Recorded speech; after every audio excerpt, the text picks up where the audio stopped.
Storm clouds churn over Draven Manor, like the kingdom's rage made manifest.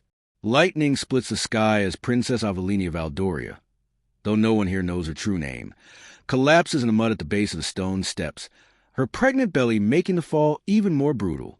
Her traveling trunk has been hurled after her, expensive silks trampled into the mire. Rain pounds down, plastering her dark hair to her face. At the top of the steps, Baron Rylan Draven stand beside Lady Isolde Vane, who wears the smug satisfaction of a woman who has won. "You were never worthy of this house," Rylan calls down, voice cold. "A common woman with no family, no name, no value. Leave." Servants cluster in the doorway, horrified. Old Gareth, the steward, trembles with suppressed rage. Village onlookers gather at the gates, whispering. Aveline's hand moves protectively over her swollen belly. She doesn't cry. She doesn't beg. Her violet eyes, the unmistakable mark of the royal bloodline, burn with something between devastation and wrath. Then a black warhorse thunders through the gates. Duke Caspian Black dismounts, his scarred face carved from stone, his presence silencing every whisper. He has seen everything, and someone is about to pay for it. Welcome to Mr. Bryan's Tale, where every story takes you on an unforgettable journey. Whether it's thrilling adventures, heartwarming moments, or tales that'll keep you on the edge of your seat, this is your destination for captivating storytelling. If you love getting lost in exciting narratives and discovering new worlds with every video, you're in the right place. Don't forget to hit that like button and subscribe so you never miss out on the next amazing tale. Trust me, you won't want to miss what's coming next. The storm arrived with Aveline's last hope. Thunder rolled across Draven Manor as she folded silk gowns into her traveling trunk, hands trembling over each careful crease. Perhaps if she packed slowly enough, Rylan would come to his senses. Perhaps love, the love she believed in for 3 years, would remember itself before the rain stopped. The chamber door crashed open. Baron Rylan Draven strode in with Lady Isolde Vane draped on his arm, like a trophy already won. Isolde's gown shimmered with jewels that caught the lightning's flash, her smile sharp as a blade. Aveline's hand stilled over a folded chemise. "I wanted you to hear from me," Rylan said, his handsome face carved from ice. "Lady Isolde has accepted my proposal. We'll marry within the month." Aveline's breath caught.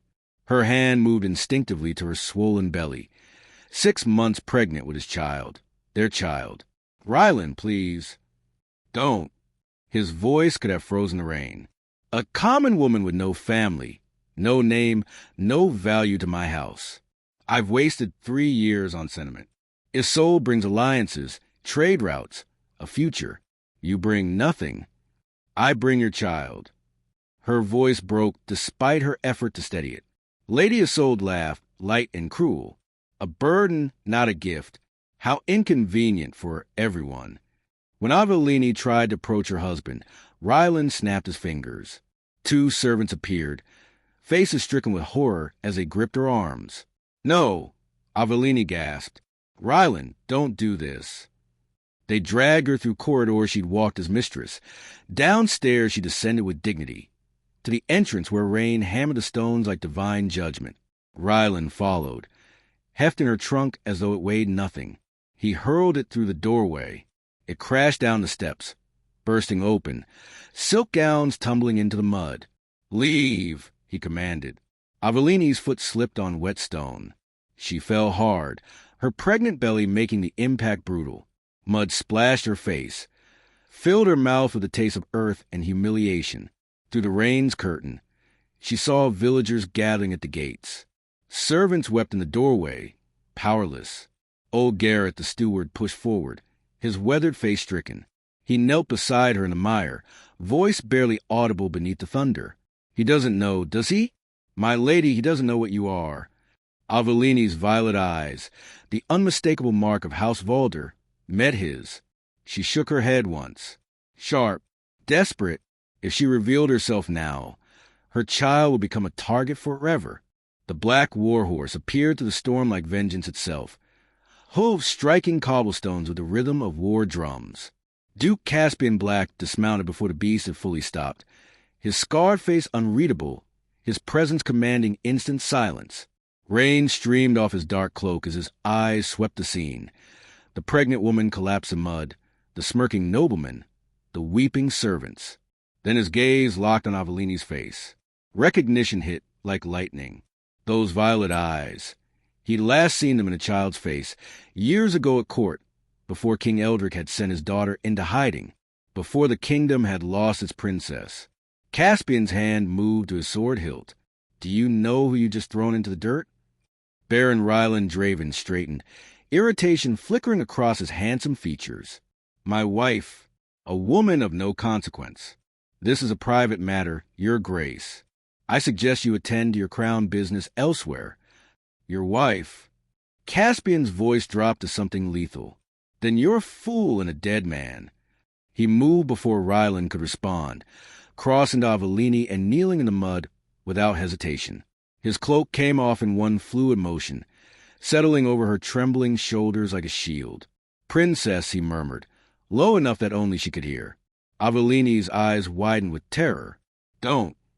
Your father has been searching for you for 3 years. Caspian's scar hands were gentle as he helped her stand. He needs to know you're alive. If I go back to court, my child becomes a target. Her voice cracked.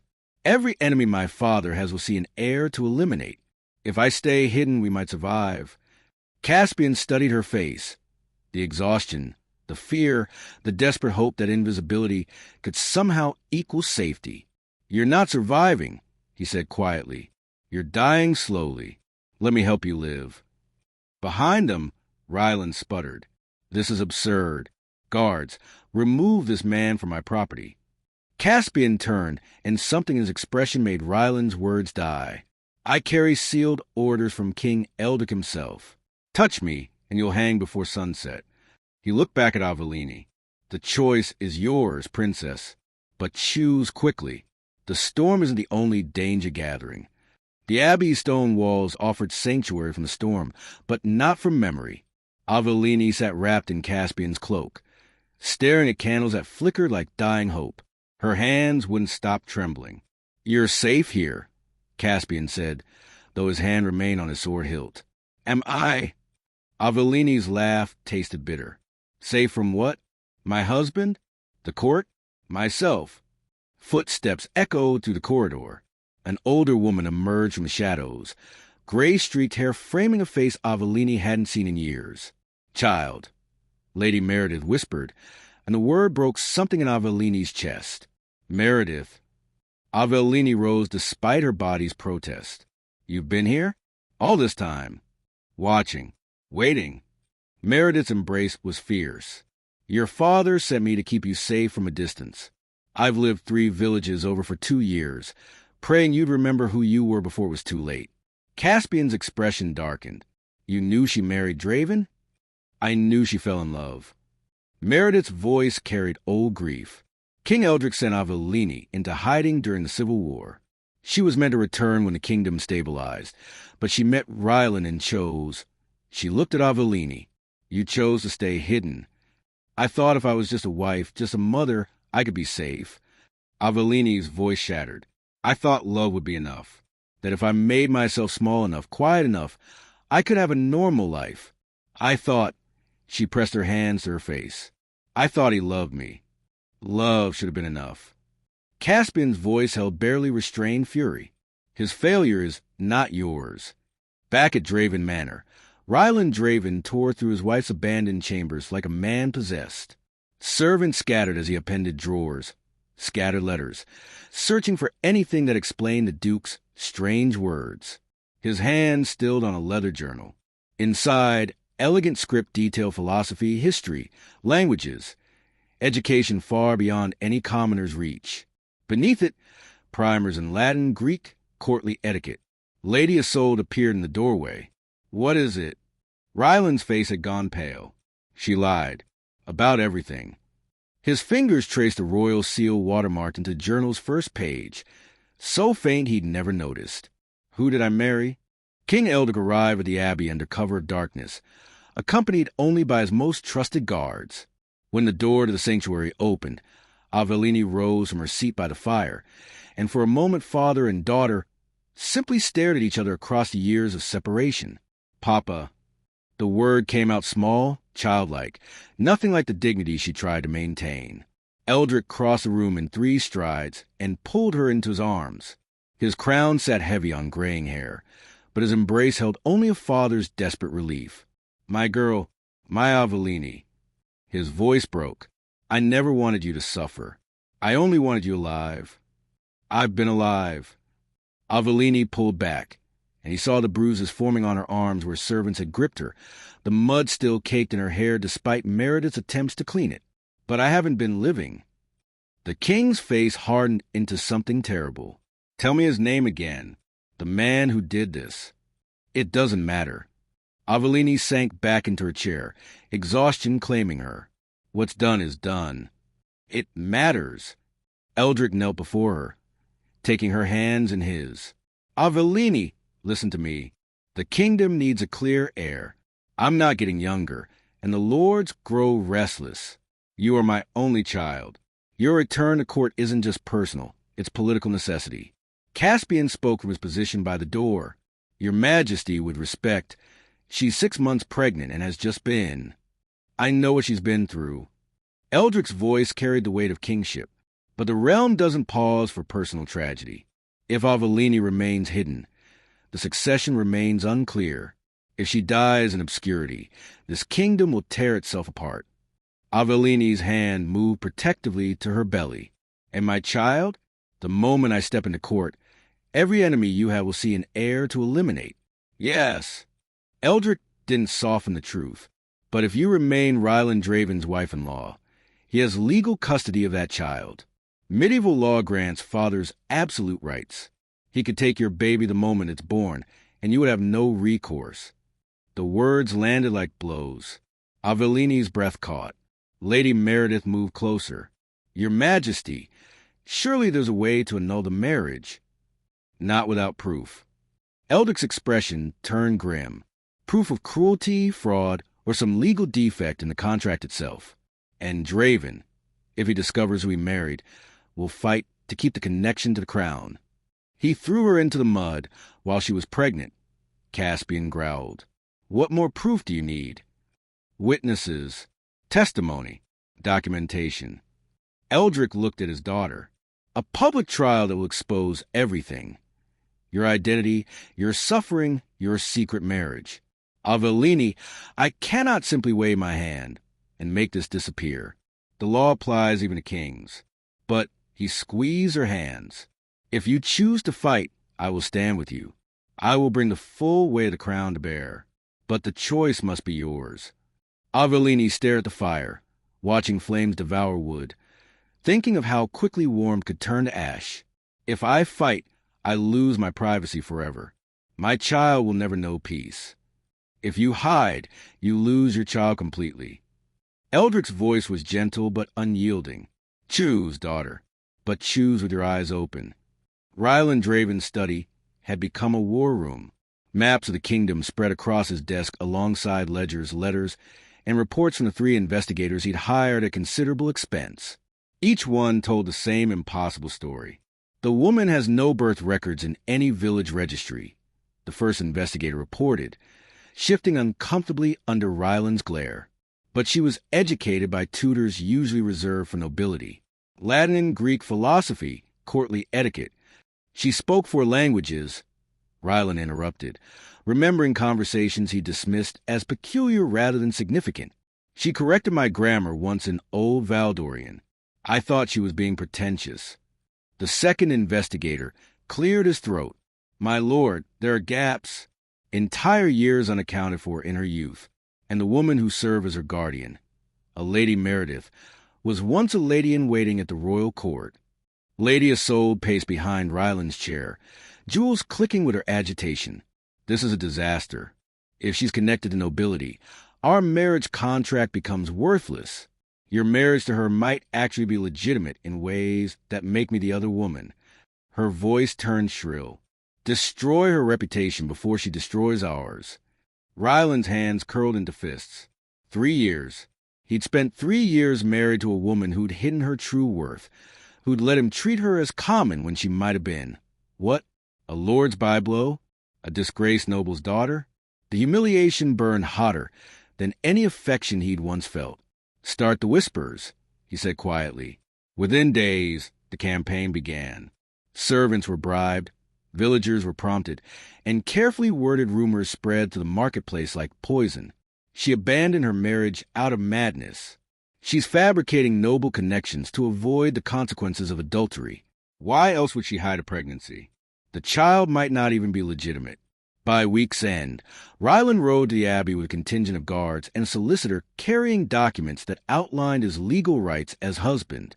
Rain had given way to cold sunshine that felt like mockery. Duke Caspian Black met him at the gates, hand on sword hilt. "I've come to retrieve my wife," Rylan announced, loud enough for gathered onlookers to hear. "She's unwell, confused. She needs care that I, as her husband, am bound by law to provide. You threw her away." Caspian's voice could have cut steel. "You don't get to reclaim her now. I am her husband." Rylan brandished the marriage contract. "The law is on my side. She belongs to me, and so does a child she carries. You're interfering with legal matrimonial rights." The solicitor stepped forward nervously. "Your Grace, Baron Draven does have standing. Medieval law grants husbands authority over." A window opened above. Aveline appeared, no longer muddy or broken, but composed in borrowed gray wool. Her violet eyes fixed on Rylan with something that made him want to step back. "I belong to no one." Her voice carried across the courtyard. "And if the law says otherwise—" She looked at Caspian, at her father's guards emerging from the abbey's shadows, at the villagers watching with held breath. "Then we change the law." Rylan's confident smile faltered. For the first time, he saw not the woman he discarded, but the woman he created by discarding her. Someone angry, someone powerful, someone done with hiding. The royal proclamation went out at dawn, carried by heralds to every corner of Valdoria. Church bells rang in cascading waves across the kingdom as the news spread like wildfire. Princess Aveline of Valdoria, beloved daughter King Eldric and sole heir to the throne, has been found alive and well after years in protective hiding. The kingdom rejoices at the return of its lost jewel. The streets erupted in celebration. Commoners wept with joy. Taverns poured free ale. Children were given the day off from work to witness history. Their princess, the child they'd mourned as lost or dead, had returned. But the proclamation said nothing about Baron Rylan Draven, nothing about a marriage, nothing about the circumstances of her finding. In his manner, Rylan read the decree with hands that shook so badly the parchment rattled. The room spun. Princess Aveline of Valdoria, the woman he'd thrown into the mud, the wife he'd called worthless, the crown princess. "No." Lady Isolde's voice came out strangled. "No, this can't. I'm married to her." Rylan's words tumbled out in panicked realization. "I'm married to the heir to the throne. Witnesses saw me cast her out. Servants heard me call her common. The entire village watched. His face went white. I threw the crown princess into the mud while she was pregnant with my child." The heir. His child was the heir's heir. Rylan moved without thinking, calling for his fastest horse, racing toward the capital where Aveline was being escorted under royal guard. He caught up the procession on the King's Road, mud-splattered and desperate. "Aveline!" He dismounted, pushing past guards. "Beloved!" "Please, I didn't know. If you'd only told me who you were." The carriage door opened. Princess Aveline emerged dressed in royal purple, a circlet of silver in her dark hair, violet eyes cold as winter ice. She looked at him as one might look at a stranger. Would it have mattered? Her voice carried across the assembled crowd.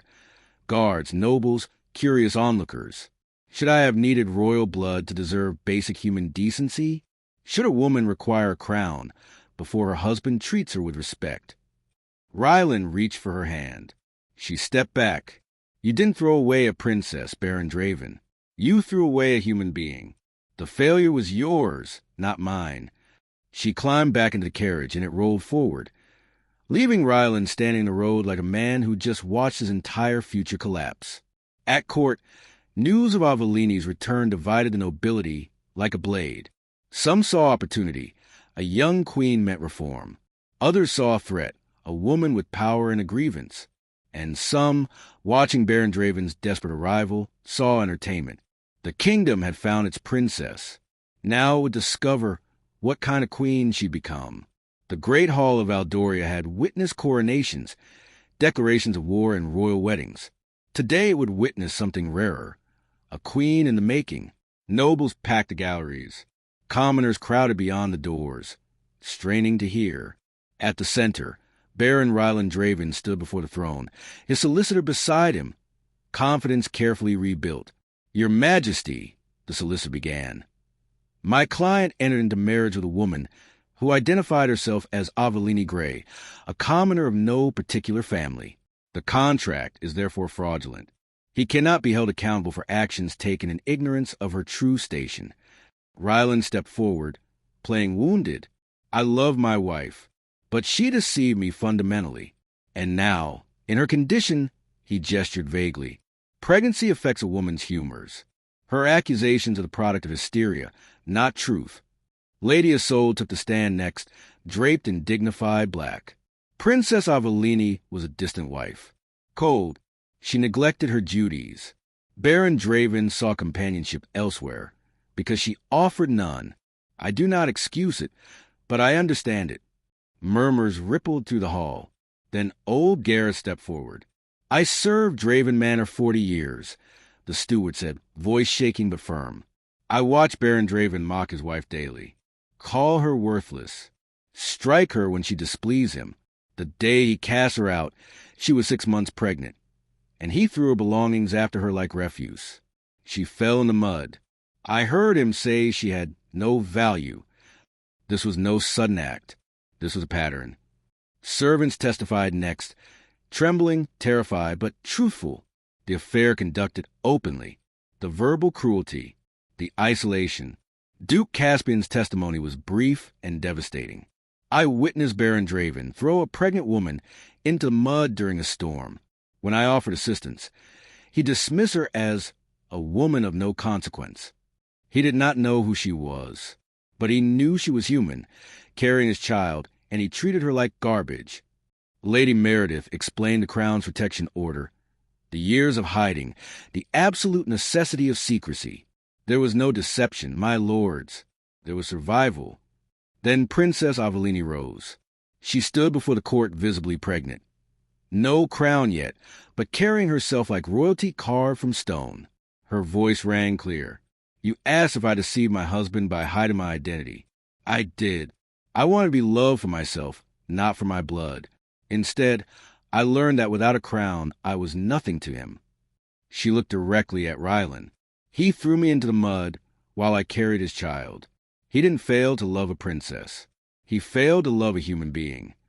She removed her cloak. Bruises marked her arms. Purple fingerprints where servants had dragged her. The court gasped. "I am not mad. I am not disposable. I am your crown princess, and I will not be silenced." Her violet eyes swept the assembly. "This tribunal can choose. Uphold a system that allows women to be discarded like refuse, or recognize that even queens deserve basic dignity." Silence fell like a hammer. King Eldrick stood. "The marriage is annulled. Baron Rylan Draven, you are stripped of title and lands for laying violent hands on royalty.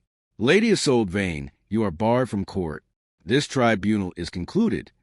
Rylan's face drained of color. "Your Majesty, please." "You had your chance for mercy," Aveline said quietly. "You threw it in the mud." 3 days after the tribunal, Duke Caspian found Aveline in the palace gardens, standing beneath an oak tree that had witnessed centuries of royal decisions. She looked smaller somehow, despite the crown she now wore in private, as if the weight of freedom was harder to carry than the weight of chains. "Princess." He bowed, formal despite everything between them. "Don't." Her voice held exhaustion. "Please, Caspian. Not you too." He straightened, then knelt instead, not in deference, but in earnest. "Then let me speak plainly. Marry me." Aveline's hand moved her belly instinctively. "I will not trade one cage for another. If you offer marriage as protection, I refuse. I offer marriage as partnership. His dark eyes held hers. "I've loved you since we were children at court. I searched for you for 3 years after your father sent you away. When I found you in the mud," his voice caught, "I wanted to kill him. Not because you're a princess.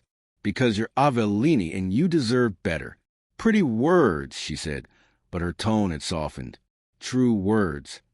He remained kneeling. "But I will not claim you like property. You must choose me freely or not at all. I would rather live alone knowing you're happy than married, knowing you felt trapped." Aveline stared at him. The scarred, dangerous man offered her the one thing Rylan never had: choice. She took 2 days to think. Lady Meredith urged caution. Court advisors presented political advantages, but it was her father whose counsel mattered most. "A queen can rule unmarried," King Eldrick said quietly, just the two of them in his study. "History has seen it before. But a queen can also choose a partner who makes her stronger." He touched her hand. "Do not marry for the kingdom. Marry for yourself, or not at all. You've earned that right." Aveline thought Caspian stepping aside when she needed space, offering his cloak without demanding gratitude, fighting for her without claiming ownership. He'd proven his love not through poetry or possession, but through loyalty when she had nothing to offer him but danger. She found him in the training yard, sword in hand, working through forms like a man trying to outrun his own heart. "Caspian!" He stopped mid-swing, hope and fear warring on his face. "I will marry you," Aveline said, and watched relief crash through him. "But not as a princess in need of rescue. I marry you as a queen choosing an equal. You will stand beside me, not above me. And our children," she placed her hand over her belly, "will be heirs to a kingdom that values strength and mercy in equal measure." Caspian crossed to her, slowly, giving her every chance to change her mind. When he reached her, he didn't embrace her. He simply took her hand and pressed it to his scarred cheek. "As equals," he promised. "Always." For the first time since the mud, Aveline smiled. The Grand Cathedral of Valdoria had never held so many people. Nobles filled the front pews, commoners packed every available space, and thousands more gathered in the streets outside to witness history being written. Princess Aveline walked down the aisle in a gown that made the court gasp. Royal purple silk, yes, but threaded through with brown, the exact color of mud. The dressmakers had protested. Lady Meredith had wept. But Aveline had been adamant. "I will not pretend it didn't happen. I will wear what I survived." Her pregnancy showed clearly now. 7 months along, the curve of her belly no longer hidden, but celebrated. At the altar, King Eldrick waited with the crown. Duke Caspian stood to the side, not as a prop, but as a partner who had earned his place. The archbishop performed the ancient rites.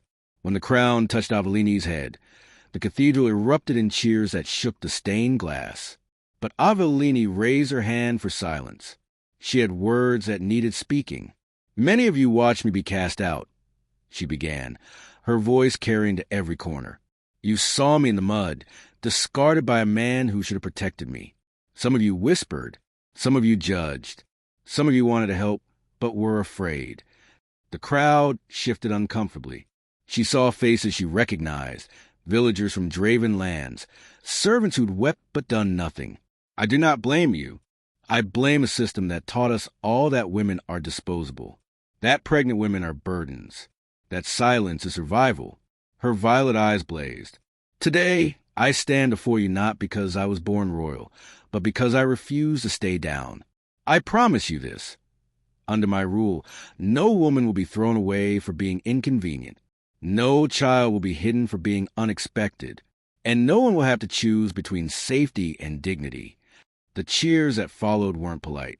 They were thunderous, desperate, grateful, the sound of hope being born. At the crowd's edge, a figure in a worn cloak watched. Rylan Draven, stripped of everything, saw the woman he'd thrown away crowned in glory. Then he turned and disappeared into the shadows, a footnote in someone else's triumph. That evening, Aveline stood on the palace balcony overlooking Valdoria. Sunset painted the kingdom gold. Caspian's hand rested on her shoulder, warm and steady. She placed her hand over her belly, feeling her child move with the strength of futures yet unwritten. "You will never have to hide who you are," she whispered. "You will never be cast aside. And you will learn that power is not about never falling. It's about rising every single time." Her voice strengthened. "Queens are not born in palaces. They are forged in mud, in rain, in the refusal to stay down when the world tells them they're worthless. Remember that, little one, and never let anyone convince you otherwise." The sun broke through the last of the storm clouds, bathing the kingdom in light. Behind her, the court gathered, a new era beginning. Before her, the realm spread endlessly, waiting for the queen who had learned her strength in the dirt. Aveline smiled. She had survived the mud. Now she would reshape the world.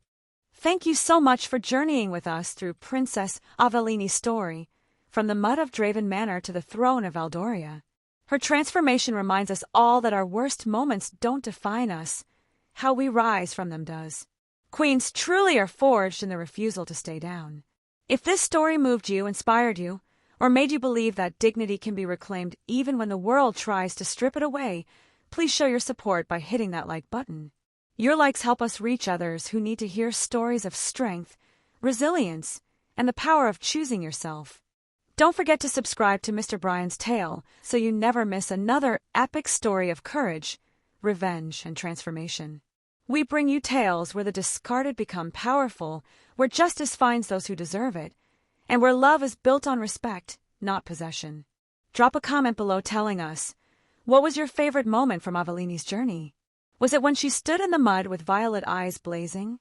When Caspian knelt and offered partnership instead of possession? Or when she wore that mud-brown silk to her coronation, refusing to forget what she'd survived? We love hearing from you, and your comments inspire the stories we tell next.